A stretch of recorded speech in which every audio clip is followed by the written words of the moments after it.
His text messages flashed across my phone, not addressed to me. Pictures followed, a life I didn't recognize, a secret family blossoming in the shadows of our marriage. The betrayal cut deep, but nothing prepared me for what his own parents would do next. They didn't offer comfort, they launched a war against my grieving daughters. They called them bastards. They tried to steal them. That's when I knew the truth, however ugly, had to come out. If you've ever been backed into a corner, forced to fight for your family, then you're in the right place. Hit that subscribe button right now and ring the notification bell, because this isn't just a story. It's a testament to a mother's fierce love and the explosive power of truth. Like this video if you believe in justice, and let's unravel this incredible tale together. My life with Mark, my ex-husband, wasn't perfect, but it was ours. We built a family, cherished our two incredible daughters, now 17 and 15. Then the world tilted on its axis. His sudden death last year in an accident was devastating, a wound that ripped through our lives. But the immediate grief soon tangled with a horrifying discovery. Mark had been living a double life, an affair. Two young boys orphaned by the sudden death of their mother, his mistress. The revelation shattered my daughters. They weren't just mourning their father, they were grappling with his betrayal, a secret family they never knew existed. Therapy became our sanctuary, a place to process the trauma that had been thrust upon us. And then came his parents, my former in-laws. Grief, understandably, can manifest in strange ways, but their actions felt less like mourning and more like a hostile takeover. First, they tried to get custody of my daughters, a legal battle that continues to loom over us. Then they had the audacity to suggest they move in with us. My home, the one safe space my daughters and I had left, was under siege. That was a line I refused to cross. Living in our town meant frequenting the vibrant weekend market, a place bursting with the colors and smells of fresh, local produce. This particular Saturday was special. It was my youngest daughter's birthday. Her main celebration was planned for later in the month, so I decided to give her a birthday budget and let her loose at the market, a treasure hunt for her favorite chocolates and sweets. An hour passed, and a knot of worry tightened in my stomach. Just as I reached for my phone to call her, her name flashed across the screen, but her voice was choked with tears. "Mom, there are some weird people. They've cornered me." My heart leapt into my throat. I grabbed my eldest daughter and we ran towards the market's bustling heart. What we found seared itself into my memory. A semicircle of 6 older women, their faces edged with disapproval, were surrounding my youngest. Their voices, sharp and accusatory, rained down on her. "Unchristian, how can you refuse to spend time with your poor paternal grandparents? And what kind of big sister are you, abandoning your orphaned baby brothers?" My daughters, the ones who had unearthed their father's secret, the ones still reeling from the shock and betrayal, were now being berated for not embracing the children born from his infidelity.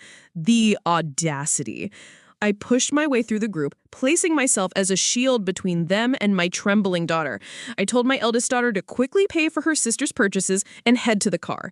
Then I turned to face the self-righteous mob, recognizing some faces from the church my in-laws used to attend, and I unleashed a torrent of pent-up anger and protective fury. I ripped into them, my voice shaking, but firm.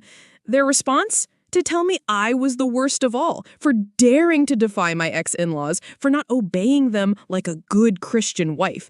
The sheer archaic entitlement made my blood boil. The shouting escalated, drawing the attention of market staff, and soon we were all being asked to leave. I found my girls huddled in the car, the gaggle of judgmental women trailing behind us like vultures. I managed to get inside, locked the doors, and drove away, my hands still trembling on the wheel. That night, after my daughters had finally drifted off to sleep, I reached out to David, a member of that church who I'd always had a good rapport with, despite our differing views on some social issues. I recounted the horrific scene at the market. He was immediately apologetic, and then, cautiously, he revealed what had been brewing behind the scenes. My ex-mother-in-law had posted a lengthy, dramatic narrative in the church's private Facebook group. According to her tear-jerking account, my daughters and I were heartless monsters, leaving them destitute and alone. never mind the substantial inheritance they'd received, Mark's personal bank account, and life insurance. She painted a picture of my daughters refusing to speak to them, conveniently omitting the years of emotional manipulation. And the pièce de résistance? She claimed we were the reason she had lost her grandsons, the orphaned boys now living with distant relatives. It was a sob story worthy of a daytime melodrama, and the more conservative members of their church were lapping it up, showering her with virtual hugs and messages of support.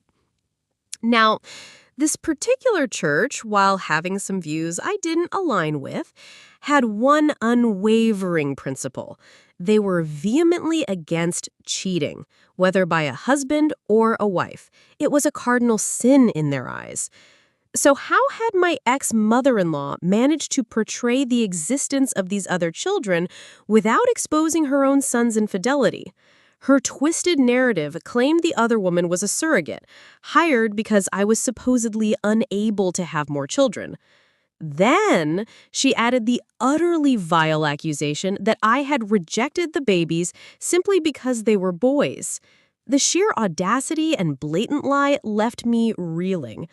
That's when the decision solidified. It was time to expose the truth, to wipe away the fabricated victimhood and reveal the architects of this family tragedy. And as luck would have it, since my divorce from Mark was still pending at the time of his death, I possessed a treasure trove of evidence, untainted by any final legal agreements. There would be no legal repercussions for revealing it all. The next day, I took a personal day and headed straight to a print shop. I requested high-quality copies of everything. The intimate photos of Mark and his affair partner in our living room, their faces clearly visible, a stark contrast to my own appearance. The endless text message exchanges between them, filled with affection and promises. The messages with his parents, where they not only confessed their knowledge of the affair, but actively supported it. Their increasingly hostile texts to me as the divorce proceedings began. And finally, the devastating coup de grace, the messages they had sent to my daughters, bullying them about their half-brothers. One message, sent just 2 days after their father's death, even called my daughters bastards and blamed them for his passing, claiming that their revelation of the affair had triggered the divorce and, indirectly, his death. I spared no expense, ensuring every document and photograph was printed on beautiful, glossy paper. Back home, I embarked on a meticulous and somewhat cathartic task. I spent hours crafting personalized binders. I wanted them to look innocuous, familiar. I chose a size and format reminiscent of the little hymn booklets the church handed out before services. The first page of each binder featured the most damning photograph. Mark and his affair partner locked in a passionate embrace in our living room. Underneath, in elegant script, I wrote Mark's name and affair partner name, love story. The next Sunday morning, before the service began, I drove to their church. The small table at the back, usually stacked with songbooks for forgetful parishioners, was exactly where I needed to be. I discreetly placed the carefully crafted binders amongst the hymnals. No one paid any attention. The fallout was swift and brutal. The church's rumor mill went into overdrive. The names hurled at Mark and his mistress in the church's Facebook group were so venomous that even the pastor felt compelled to intervene, attempting to restore some semblance of order. While many were appalled by my ex-in-law's treatment of my daughters, the ingrained views of some meant I was still seen as being in the wrong for pursuing the divorce. However, the narrative shifted slightly. Now it was understandable that I had failed in my duties after the shock, and there was even talk of my eventual return to the light. Unlike my cheating husband and his, well, let's just say they used a less charitable term. I even received 2 formal apology letters from my girls and a surprisingly tone-deaf invitation to rejoin the church for support. As for my ex-in-laws, the public shaming was too much to bear. They were ostracized, whispers following them like shadows. Eventually, they stopped attending services altogether. My ex-mother-in-law posted a final, self-pitying message on her own Facebook wall, lamenting how alienated she felt and how no one cares for the elderly anymore. She wistfully wrote about how her great son would have taken care of them, completely ignoring the fact that I had been the primary breadwinner for years. Where that money would have magically appeared from, I have no idea. One final note. Regarding the will, Mark had indeed named his parents as the beneficiaries. He had always told me he'd named our daughters, a promise he clearly broke. I never pushed for myself to be the beneficiary, as my own will has always designated our daughters as my sole heirs. It speaks volumes about his character and theirs that they were willing to prioritize financial gain over the well-being of their own granddaughters. The silence from my ex-in-laws has been deafening. The constant attempts to manipulate and guilt trip us have finally ceased. My daughters, though still healing from the initial trauma, feel a sense of validation. The whispers and judgmental stares at the market have stopped. There's a fragile peace settling over our home, a space no longer haunted by their demands and accusations. For me, there's a quiet satisfaction. It wasn't about revenge in the traditional sense. It was about protecting my daughters, about ensuring the truth was heard, no matter how uncomfortable it made others. It was about reclaiming our narrative. This story is a stark reminder that appearances can be deceiving, and that sometimes the most righteous-sounding voices can harbor the deepest hypocrisy. Justice isn't always neat or easy, but sometimes the truth itself can be the most powerful form of retribution. What are your thoughts on this story?